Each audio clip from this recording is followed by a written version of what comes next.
சபைசார் பெருமக்கள் அனைவரையும் வணங்கி காலம் கடந்துச்சு. தட்டெல்லாம் கையில கொடுத்துட்டாங்க. சோறை மட்டும் போடாம உட்கார வச்ச மாதிரி 1:45 மணிக்கு என்னை பேசு வாழ்த்து சார்ந்ததுன்னா எதுவும் சொல்ல முடியாது. இருந்தாலும் ஒரே ஒரு குட்டி கதை, ஒற்றை வரையில குழந்தைகளுக்காக நல்ல உற்று உள்வாங்குங்கள் குழந்தைகளே.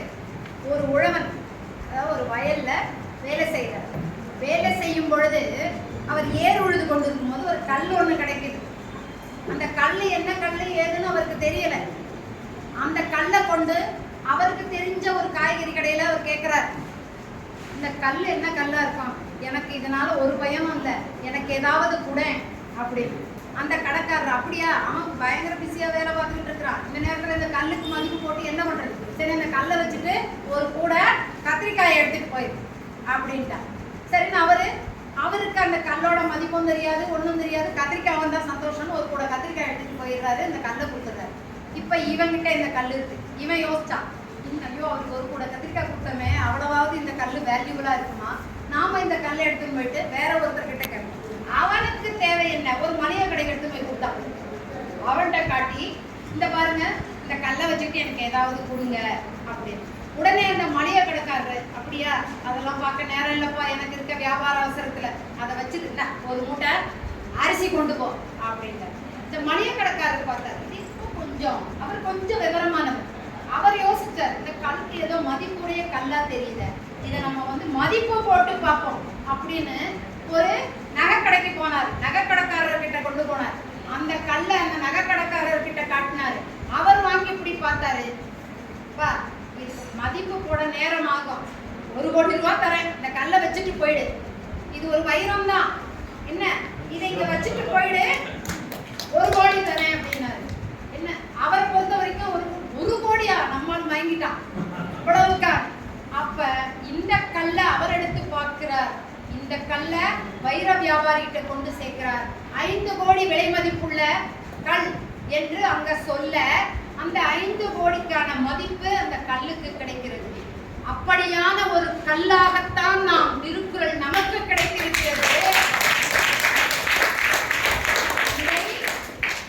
மதிப்பு தெரிந்தவன் 5 கோடி பெறுகிறான், குறைந்த அளவு பெறுபவன் கூட மதிப்பே இல்லாமல் போல குறைஞ்சது ஒரு கத்திரிக்காய் கூடையாவது கிடைக்கிறது.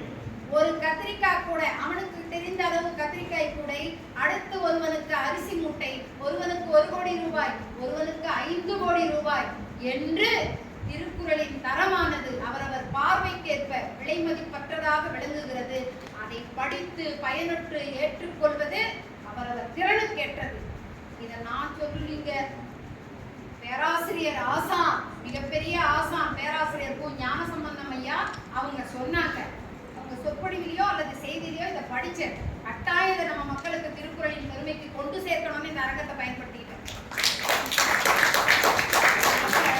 திருக்குறளின் அருமை, அதனாலதான் திருக்குறளை பார்க்க இருக்கிறதுலே சின்ன காணும், முற்றோதல் தான் இருக்கான். முற்றோதல் 1330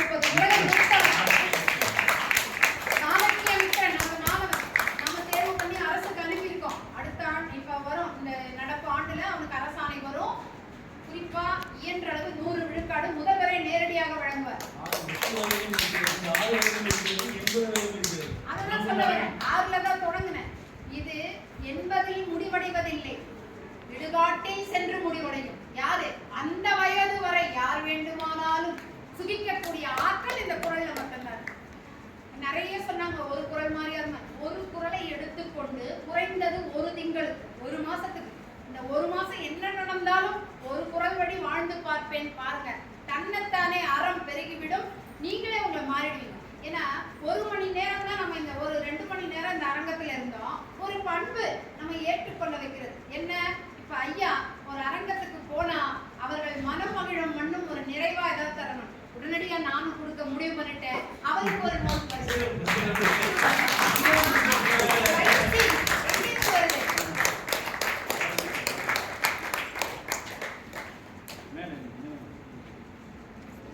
தாளாளர் ஐயா அவர்களுக்கு சிறப்பு.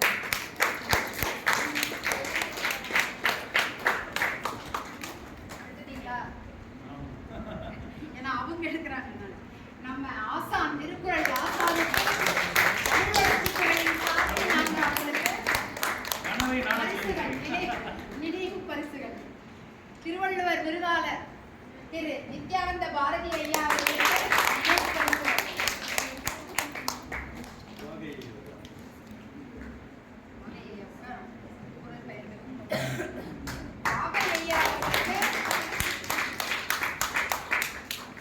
தம்பி பாண்டியில இருந்து வந்தாரு, அவருக்கு சிறப்பு.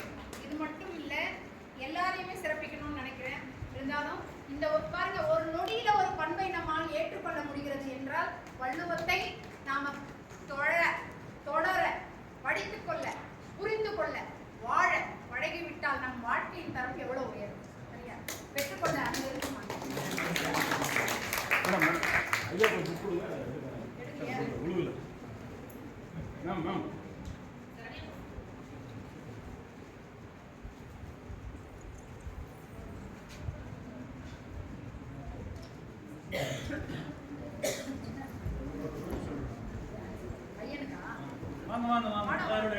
இன்னும் இருக்கு. இவங்கெல்லாம் நம்ம தானே நிகழ்ச்சியை எடுத்துக்கலாம்ப்பா. கொஞ்சம் இருங்க, நிகழ்ச்சி முடிக்கலாம். குழந்தைங்களாம் சாப்பிடாம ஐயா உட்காருங்க. அதனால நேரத்தின் அருமை கருதி நிறைய குழந்தைகள், சின்ன குழந்தைகள் நிறைய இருக்காங்க, சாப்பிடாம இருக்காங்க. அதனால நிறைய பேசலாம். வள்ளுவரை பேசுறதுக்காக எத்தனை வாழ்நாள் முழுக்க பேசிக்கிட்டே இருக்கலாம். அடுத்தடுத்த வாய்ப்புகள்ல பார்க்கலாம். தொடர்ந்து திருக்குறள் பயணிப்புகள் இருக்கும். இந்த மாவட்டத்தில் நான் இருக்கணும் இல்லை, எதுக்கும் சொல்லி வைக்கலாம்னு சொல்றேன். போகலான்னு தெரியல, ஆனா முயற்சி செய்யறேன். அப்படியே இல்லை என்றாலும் யார் வந்தாலும் என்னை காட்டிலும் கூடுதல் சிறப்போடு தான் செய்வார்கள். இந்த பணிகள் எல்லாம் தொடரும். நீங்களாம் தொடர்ந்து இதை பயன்படுத்திக்கணும். இப்ப இந்த மாதிரி பயிற்சின்னு சொன்ன உடனே புலியின் வழிதாங்கும் கற்கள் தான் சிலையாகி போற்றுதலுக்குரியதாகின்றன. அப்படிப்பட்ட வழிகளை தாங்கியதாக கூறிய தாளாளர் அவர்கள் முதல்ல வரவேற்ற அவர் பள்ளியில் அதற்கான முழுமையான ஏற்பாடுகள் அனைத்தும் செய்து சிறப்பித்தார். அந்த பள்ளியில் ஒரு விழா எடுத்து சிறப்பாக செஞ்சோம். இந்த தருணத்தை விட்டு நான் சொல்லாம விட்டேன்னா அது எனக்கு, அதை ஒருங்கிணைத்தது நமது நித்யானந்த பாரதி ஐயா அவர்கள் தான் ஒருங்கிணைத்தார். வரல பரவாயில்ல, இதன் தொடர்ச்சியா நூசெட் புனியமுத்தூர்ல நூசெட் மேல்நிலை பள்ளி, அதுல ஒரு விழா தொடங்கி அதுலயும் போனோம். தாய் தமிழ்ல போனோம். இந்த அடுத்து 3 இடங்கள் தான். தமிழ்நாடு முழுக்க இதற்கான நிகழ்வுகள் 3 தான். ஆனா நம்ம மாவட்டத்துல மட்டும் பெரியவர்கள் இவங்க எல்லாம் கலந்துக்கிறதுக்கு ஒரு வழி செய்யணும் அப்படின்னு 4ஆவதா ஒரு மையம் போட்டு இங்க கோவையில நம்ம கல்லூரியில் நடத்தணும். நிறைய பேர் பயனடைஞ்சிங்க. ரொம்ப பெரிய மகிழ்ச்சி. அடுத்த ஆண்டு 3 நடக்கும். இது இன்னும் பரவலா பல கல்லூரிகளுக்கு, பள்ளிகளுக்கா போகும். நீங்க அனைவரும் உங்க நண்பர்களுக்கெல்லாம் இந்த செய்திகளை கொடுத்து நிறைய பேர் பயனடையும். அரசின் திட்டம் என்பது நிறைய பேரை சென்றடையும். சரியா? அதுக்கு நீங்க அனைவரும் ஒத்துழைப்பு தரணும். காலத்தின் கட்டாயம் கருதி வேகமா நான் நிறைவுக்கு வந்துடுறேன். நாம பரிசளிப்புக்கு போயிடலாம். பரிசளிப்பு சான்றிதழ் போயிடலாம். ஏன்னா எல்லா உணவு இடைவேளையில உட்கார்ந்துருக்காங்க. முதலாவதாக இங்க நம்ம போட்டி நடத்தி அதுல வெற்றி பெற்றவர்களுக்கு பரிசு. சக்திவேல் ஐயா அவங்களுக்கு ஒரு